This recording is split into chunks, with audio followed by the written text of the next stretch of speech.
Alright, boys, it's that time again. Listen, we have a new beta. Happy Thanksgiving to people who celebrate. It is Thanksgiving Day, and we have a new beta patch, beta 1.2.5. Now, before you ask, before you get your hopes up, unfortunately, 1.2, as of November 23rd, Thanksgiving, it is still not here, unfortunately, for PlayStation and Xbox. We still do not have that move, but the devs have stated that first they are going to put out the beta and then the move to live. So stay tuned for that. I'll make an update for you shortly. Now let's move on to the changes and what happened in 1.2.5. So this is available on Steam as of right now, and any other places you can access the beta. I don't know what other platforms that they are on currently. But as you can see, there are a lot of changes. What's going on? It's pretty good. Pretty good. Significant crash changes, bug fixes. I have written down right here on a notepad all my ones that I want to go over, all the changes I want to go over. But yeah, there's a good amount here, and also I'll make some separate videos showcasing some of these changes as well because they are quite significant. And I want to show off how it changes gameplay, right? So let's get right into it. So crash fixes, I have 4 crash fixes that I want to go over. I'm going to just put this right over here. There it is. So the first one, they fixed a crash that occurred when assigning a companion to an issue quest. So whenever you assign a companion to any quest, there's a chance that your game might crash. That is now fixed.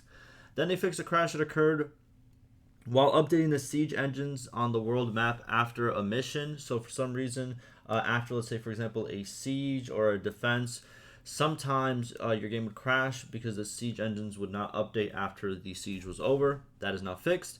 Then they fixed a crash that occurred when moving troop sliders during the order of battle phase. So order of battle phase is the one right before you get into a battle, like a big battle, and you get to choose your formations, who's the captain, this, and that. If you were to move the troop sliders, well, then a crash might occur. That is now fixed. Then they fixed a crash that occurred when rearranging mods in the launcher. So people who play with mods, sometimes when you would rearrange them, it would cause issues. That is now fixed as well. Now, moving on to fixes. I'm going to just show it off over here first. A lot of fixes right over here. And like always, first link down below for the thread link to all the fixes. And so you can pretty much read the whole thing instead of me going over what I think is important here. Okay? Now, moving on. For the fixes, first they fixed a bug that prevented parties from attacking the enemy besiegers when the player sallied out from the settlement. Okay? So, I think we did go over a thread earlier, I want to say last week, about someone mentioning this, and it looks like the devs have went and fixed this. So pretty much whenever you would sally out, whenever you are the defender of a siege, you sally out to try to take out one of their siege engines, pretty much the ram, if I'm not mistaken. Sometimes they would not attack the enemy besiegers. That is now fixed. Then they fixed a bug that caused crafted items to turn into trash. That was an issue that was supposed to be fixed last patch, but it wasn't. So now it should be officially fixed. So now if you do have a crafting playthrough, go load it up, see how it works. Next, they fixed the bug that caused the party size to be shown differently during party creation on the clan tab and the party screen. Now both will be shown correctly. There it is. Then they fixed a bug that caused a wrong distribution of attribute points when spawning a new Wanderer. Yeah, for some reason, Wanderer, it's just a new name. It's not a new name, but it's a alternative name for companion. Before you technically make them a companion, like they're the ones that spawn in the taverns. For some reason, they would always spawn with like 3, 3, 4, 4, 3 for all their attributes. Now that has been changed. They spawn normally. Good. Then they fixed a bug that caused a kingdom to pay millions in tribute to reach peace.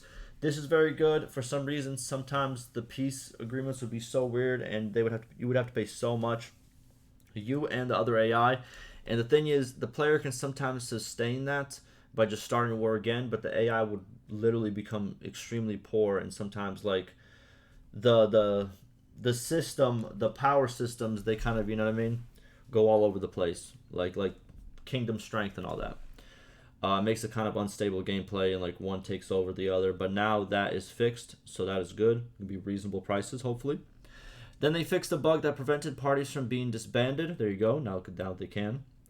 Then they fixed a bug that caused nobles to always die when knocked out during the prison break. Now it's still a chance that they might die if they get knocked out during the prison break, but it's not 100% like it was before. So now they can actually kind of like fight with you during the prison break, but then again, if they get knocked out, you still fail the prison break. So yeah, I should still, when you do prison breaks, I still think you should just tell them to wait. You can tell them to wait if you like face them, and it gives you the option to talk to them, and just tell them to wait before you actually do the prison break. That's my like one tip to you. Then they fixed a bug that caused troops to attack from both siege lanes even when their numbers weren't sufficient. So both siege lanes, for example, let's say castle you're sieging has 2 broken walls. Your troops would split, but they're not supposed to split. If it's a small number, they should all go into one lane to be as effective as possible. Now they will do that instead of always splitting. Cool. And then I did this one right over here, bottom 3.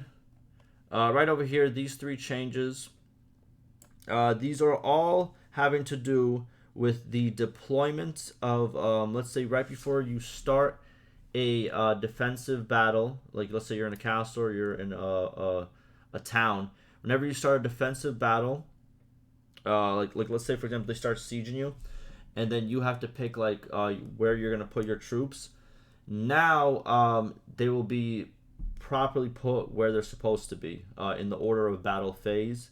It's not gonna they're not gonna teleport here and there. They're not gonna be all wonky. It's more stable when it comes to like placing your troops during a siege. It's a lot more stable now. Is the best way I could put it, right? Because even if I read it, it's kind of tricky to understand. But yeah, best way I could put it. Now moving on to the changes. So that was all just fixes and crashes to stuff that already existed. Now let's talk about changes, stuff that has been changed. Now we have settlement garrison balance adjustments. All right. So they improved the Army AI garrison donation formula, something that's been talked about in the forums for a while. Parties will now donate troops to newly conquered towns and castles based on their strength ratio in the army. So if let's say one party has a lot of troops and one party has a little bit of troops, the party with more troops is going to donate more troops because they have more to give than the party with less troops. Makes sense? And this will result in newly conquered settlements having more garrison troops. Cool. Makes them more stable and not likely to get taken over right away. And also, newly conquered settlements will now instantly get militia based on the daily militia expected change with a minimum number of 30. So right after you take over settlements, you'll get 30 militia plus if they have any more daily militia. Whatever that daily militia count is, it'll be added to the 30, right? But if you don't have anything or if it's in the negatives, it will be just 30 for you. Pretty good. Pretty good. This pretty much will make it, I think so, because sometimes what happens is you might take over a place with an army and then a dude with like 116 like troops just takes it back right away. But I think with the 30 plus the better Garrison AI, I think it will negate that problem, and you will have to actually get an army up to take it back, which is kind of what you should do. And then they reduced the settlement defender simulation advantage by 30%. So this right here, I think this is the advantage that the player would see versus the AI, because the AI would not see the player's full numbers. For example, if the player has 1,000 troops in a castle, if the AI wants to siege that castle, it only sees like 750 troops. So whenever it makes that decision to siege or not to siege, it will make the yes decision more than the no decision, which will make it so the player has more defense gameplay in their game. You know what I mean? So you can actually be the defender more, because it's kind of a fun position to play. But that has now been reduced by 30%, so they can actually see more of the troops that you have. Still, I don't think it's at 100%. Because even if it was 75% then, and then it was reduced by 30%, that doesn't mean it's at 100% now. It just means that remaining 30% was taxed another 30%.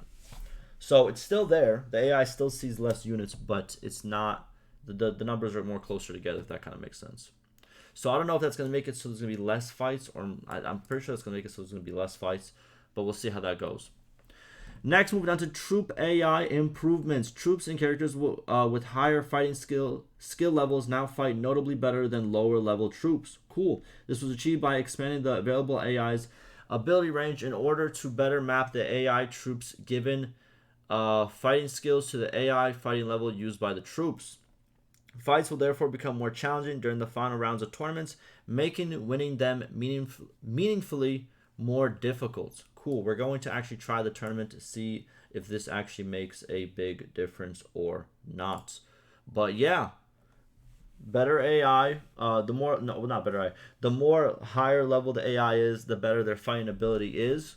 There you go. That's the thing that people have talked about for ages now. You know what I mean? Like, oh, one tier 6 troop should be able to take out 6 looters. It might be the case now. We'll see how that works. You know what I mean? Next, the Siege Engine redeployment. We go back to right over here.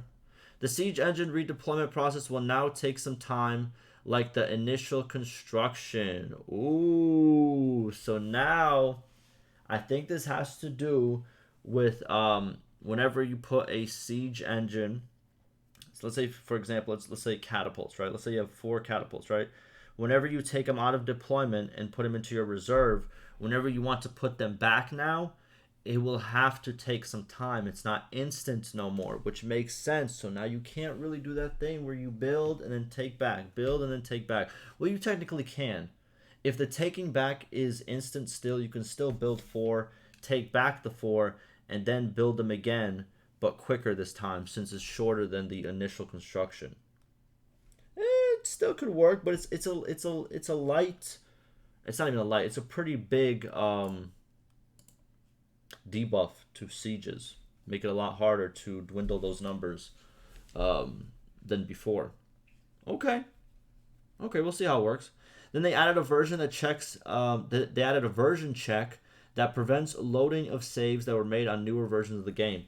So if you didn't know, Bannerlord, it's a game where it's I don't know if it's how exactly the right terminology is, but whenever a new update comes out, you can play your old saves on it, but you can't start a save on, let's say, the newer update and then go back to the older update and then load that newer save. So it's compatible if you're going forward. It's not compatible if you're going backwards in terms of updates when it comes to your save. And now it's going to tell you that so you don't just get like a crash or whatever. It's just going to say, hey, you can't go this way, or you know what I mean, pretty much, or you can't load this because it's the wrong version. Next, this is also very significant. Where is it? I think it's right over here. By the way, multiplayer, dedicated custom server files for beta have been made available on Steam. Happy testing. Custom servers, multiplayer, it's happening. Woohoo! I don't know the extent of this, but yeah, maybe somebody who mods Bannerlord can make their own video on it, but or statement or whatever. But yeah, woohoo! Then we have some more changes to troops, and as you can see, different what do you call it? Axes, damage, all that stuff. Kind of like the other patch, not as much. And then for both, which is multiplayer and single player, this is a big one. Introduced further ranged weapon penalties to non-mounted troops when riding. If a troop has 0 riding skill, the below penalties will apply. These are then reduced and eventually removed when a troop reaches 100 or above riding skill. Okay? So increased reload speed penalty and weapon readying speed penalty from 20% to 30%. Okay? So 10% more if their riding skill is low. Increase the time needed to achieve maximum accuracy by increasing the penalty from 20 to 30, another 10% increase. Okay. And then increase the weapon inaccuracy multiplier from 40% to 1500%, which will significantly widen the crosshair. Oh, baby. So now, listen, we're going to test this out as well. If you have no riding skill and you try to shoot a bow or a crossbow on there, your crosshair will be the size of the screen, hopefully. We'll see how that looks exactly. But, yeah, that makes sense. If you suck at riding, you shouldn't just be able to get on a horse and still, like, maintain the same accuracy. This is fire. I like this. I like this a lot. And then increase the animation speed of getting up after being dismounted. You can now also start blocking at an earlier point when getting up. This is good whenever you lose your horse to a group of units. Most of the time they just pummel you as you're trying to get up. But now that you get up a lot faster, and you can also start blocking a lot faster, so there's a chance that you can get saved. Nice. Now, modding wise, man, let me tell you something. I'm gonna just say it like this. There's a lot of modding changes that help the campaign world modability and loading speeds for big mods. Also, other changes that mod creators helped make happen in collaboration with the devs. The devs have posted about some collaboration they did with a lot of mod creators, and that the mod creators have stated that these changes are very, very good for the world map in terms of loading times for the world map, loading times for shaders, just overall very, very, very good stuff for I think big mods and small mods all together. But yeah, big changes, very fun. I'm gonna make a video on the tournaments. Where is it? Yeah, right here. A video on the tournaments. I'm also going to make a video on the penalty, and also I think the siege engines. I want to see how that works and what we can manipulate there. But that'll do it for me. And also custom servers. Woohoo, woohoo. And I'll see you in the next one.